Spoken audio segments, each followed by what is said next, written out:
Kali ini gue mau bahas bukan Sandra Dewi diperiksa Kejagung ya, bukan ya, tapi gue membahas nih penampilannya dia hari ini ya. Tuh, dia tuh jalan udah kayak model, udah kayak di catwalk dengan senyuman yang ya kan, senyuman khas yang manis ini ya. Kayak gak ada rasa takut-takutnya, gak ada nervous-nervousnya, gak ada stress-stressnya, gak ada groginya gitu loh. Gue kagak tahu ya aslinya gimana ya, tapi lihat dia jalan nih udah kayak jalan di catwalk, udah kayak peraga busana ya. Tuh, udah kayak model catwalk dia jalannya tuh kayak, anggun banget dah. Nah kalau ini kepanasan kali ya, lupa pakai sunscreen kayaknya tuh. Nah ini pasti manusiawi lah ya, panas menutupi gitu-gitu kan, biasa di ruangan ber-AC gitu kan, sekarang harus kena terik matahari sebentar ya kan. Oh ini masih menurut gua masih wajar-wajar aja ya, wajar tuh. Nah kalau yang ini nih saranghaeyo, annyeonghaseyo. Nah ini nih agak gimana gue lihatnya gitu ya, kok kayaknya nyantai, senyum. Yang di bayangan gue tuh kemarin pasti dia mental breakdown ya kan. Tapi hebat sih, gue salut sih sama yang modelnya kayak begini sih ya. Maksud gue Sandra Dewi itu yang gue kenal dulu itu ya, bukan kenal sih, maksudnya yang gue lihat dulu itu kan kayaknya kalem, kayaknya seolah-olah wanita yang lemah, ternyata nggak selemah itu, gila. Taunya kuat juga dia tuh. Bahkan dia minta mendoakan cuy, doain ya tuh, korup lagi.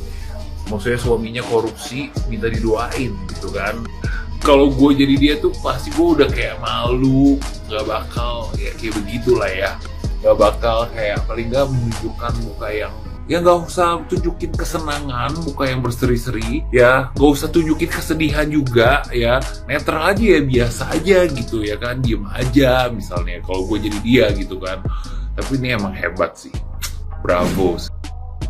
Jujur ya, gue tuh masih nggak ngerti sama kalian-kalian yang bilang si Cici SD ini nggak tahu menau tentang hal ini. What? Seriously? Yakin Cici SD nggak tahu? Di rumahnya itu ditemukan miliaran, puluhan miliar rupiah loh, dari uang rupiah sampai uang dolar, sampai logam mulia. Dan kalian masih bilang Cici SD nggak tahu gitu. How come? Bahkan banyak dari kalian yang bilang kalau Pak HM ini adalah orang baik, suka nolong orang susah, suka ngasih uang lebih ke para pekerjanya, terus suka bagi-bagi dan segala macem. Hey, dia aja punya puluhan miliar cash di rumahnya. Ya jelas lah dia jadi orang baik, dia suka bagi-bagi. Terus emang bangga gitu berbagi ke orang susah dari hasil koruptor? Gua sih enggak ya. Gua pun kalau punya 100 juta, gua akan bagi-bagi kok ke orang-orang, sekalipun gua bagi-baginya nggak banyak, tapi setidaknya duit hasil bersih gitu. Buat netizen ya yang bilang, lu juga kalau ada di posisi dia orang, lu juga bakal korup.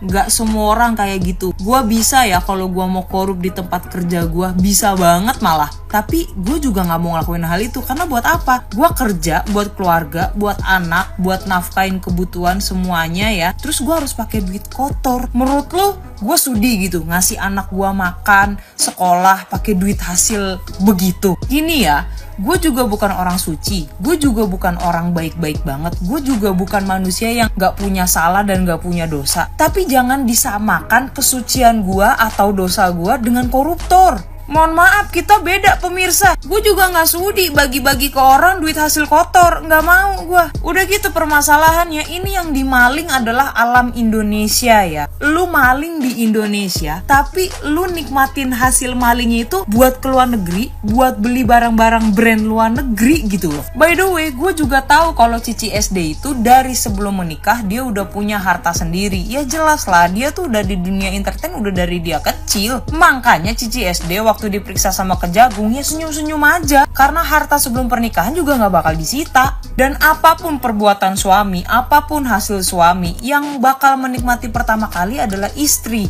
Jadi ya wajar aja kalau Cici SD ikut amit-amit bisa jadi tersangka dan Cici SD ikut diperiksa. Ya itu wajar. Entah Cici SD terbukti menjadi tersangka salah atau benar, ya itu biarkan pihak berwenang yang memutuskan gitu. Gue juga tahu kok yang korup itu suaminya, Pak HM, bukan Cici SD. Tapi mau gimana pun ya, istri itu pasti kesangkut paut. Jadi buat netizen yang bilang kalau mau hujat Pak HM aja, istrinya jangan dihujat. Sejak kapan netizen Indonesia kayak gitu? Baru tahu gue. Bukannya netizen Indonesia kalau yang salah satu orang diungkitnya, diulik-uliknya tuh sampai keluarga besar ya? Apa cuman gara-gara mereka berdua ganteng dan cantik makanya lolos dari kalian para netizen? Nih. Yang kayak gini nih bikin para koruptor nggak ada kapok-kapoknya, Kasus korupsi nih Mbak Dewi Sandra, bukan gosip atau promoin sinetron atau film lu, bukan, nggak seharusnya lu kasih gini-gini, dada-dada, senyum-senyum kayak Putri Indonesia gitu ya, kayak Miss World gitu ya. Abis itu minta didoain apa Mbak? Minta didoain biar cepet-cepet jadi tersangka juga, biar membusuk sama suami di penjara kayak gitu. Maksud gue tuh kayak gini loh Mbak Sandra Dewi, kan suami Anda lagi terjerat kasus korupsi merugikan negara 271 triliun Mbak. Oke, kalau itu nggak banyak menurutmu Mbak, karena kamu kan udah biasa megang-megang triliunan gitu. Tapi Mbak, itu duit negara Mbak. Terus kamu dengan enaknya datang ke Kejagung menjalani pemeriksaan sebagai saksi, belum jadi tersangka nih. Dada kayak Miss Universe. Doain ya. Aku tahu kok sebelum kamu datang ke Kejagung kamu itu pasang mental baja Mbak. Tapi Mbak, kamu tuh harus sadar kasus ini itu kasus gede, kasus yang lu kayak muka lu tuh kayak dipasang teong, tau gak sih? Kayak ada teong, itu teongnya seluruh masyarakat Indonesia tuh lagi di muka lu, ngerti gak? Itu bisa gak diibaratkan? Masa lu senyum-senyum gitu, seenggaknya pasang muka menyesal, jangan dada-dada, jangan minta didoain Mbak. Ya Allah, gua gak tahu deh, gua gak tahu, bilangnya orang baik banget ini orang, tapi gue lihat sih kayak nggak tahu diri. Seputih apapun hati lu Mbak, semua malaikat apapun hati lu juga harus empati ke masyarakat yang udah benci lu gitu loh, benci sama suami lu gitu, karena kasus korupsi ini. Nggak kayak gitu Mbak, ya. Seenggaknya lu pasang muka sedih, muka yang menyesal ya, muka menyesal gitu. Jangan juga acting Mbak, tahu kok Anda itu jago acting. Maksudnya muka pasang begini ke, menunduk ke, atau apa ke gitu, atau minta maaf minimal, minta maaf. Enak banget gitu ya, abis makan uang rakyat gitu ya sama suami, berfoya-foya sama suami pakai uang rakyat gitu ya kan. Terus terkena kasus, mungkin dia mikirnya alah paling juga di penjara suami gue berapa tahun, abis itu bebas lagi. Harta kan masih banyak tersimpan di luar negeri sono, jadi aman lah.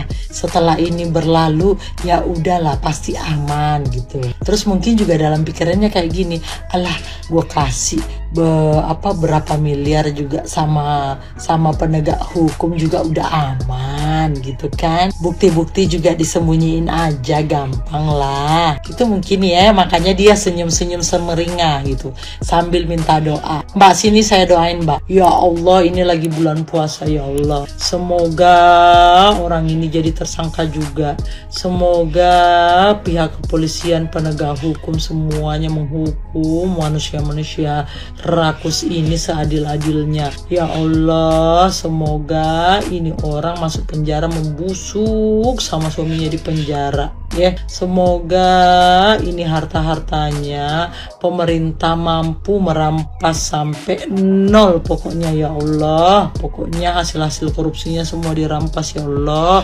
Miskinkan ya Allah, miskinkan. Mbak, udah saya doain ya Mbak ya, semuanya aminkan. Amin, amin, amin. Nggak jahat saya Mbak, kalian yang jahat, kamu yang jahat, suamimu yang jahat, semua pihak-pihak yang bergabung atau yang terlibat dengan korupsi-korupsi ini tuh jahat. Terus satu lagi, Ini para netizen gue lihat ya di komentar itu pada ngebela dia. Ada juga beberapa yang kasihan sama dia. Hello, kasihan sama koruptor, kasihan sama keluarga koruptor. Mereka itu berbuat makan uang rakyat itu dengan sadar, tahu nggak mungkin istrinya nggak tahu, nggak mungkin Sandra Dewi ini nggak tahu uang suaminya itu dari mana. Tidak mungkin. Jadi dalam artian mereka melakukan korupsi ini itu semuanya atas kesadaran mereka sendiri, cuman karena merekanya aja yang emang binatang. Ngapain kalian bela-bela? Kasihan ya ini, aku yakin kok dia juga itu tidak mau kayak gitu apa semuanya. Hey, tolong dong pakai logika gitu loh. Boleh kalian berempati, tapi bukan sama koruptor, bukan sama orang-orang yang melakukan praktek-praktek korupsi. Kalau kalian terlalu kayak gitu, aku yakin koruptor di Indonesia itu makin menjadi-jadi gitu loh. Undang-undang perampasan aset kan buat koruptor ini tidak jalan. Ya udah, kita sebagai masyarakat Indonesia kasih mereka mental gitu loh. Kasih mereka mental. Biar apa? Biar kita kasih hukum sosial gitu. Biar apa? Biar orang yang mau melakukan korupsi lagi ini buat mikir gitu loh. Mikir gitu.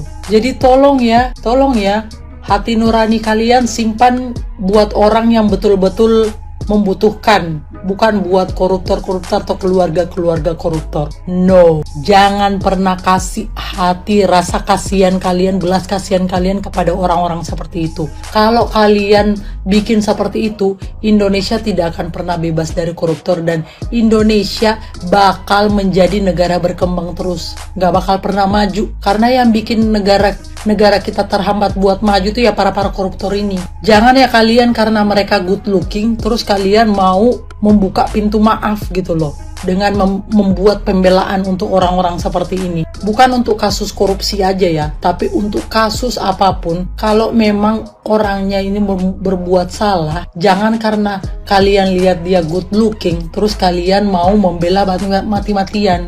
No, jangan. Coba teman-teman berpikir kritis tapi sehat ya. Jangan juga kritis tapi tidak berisi.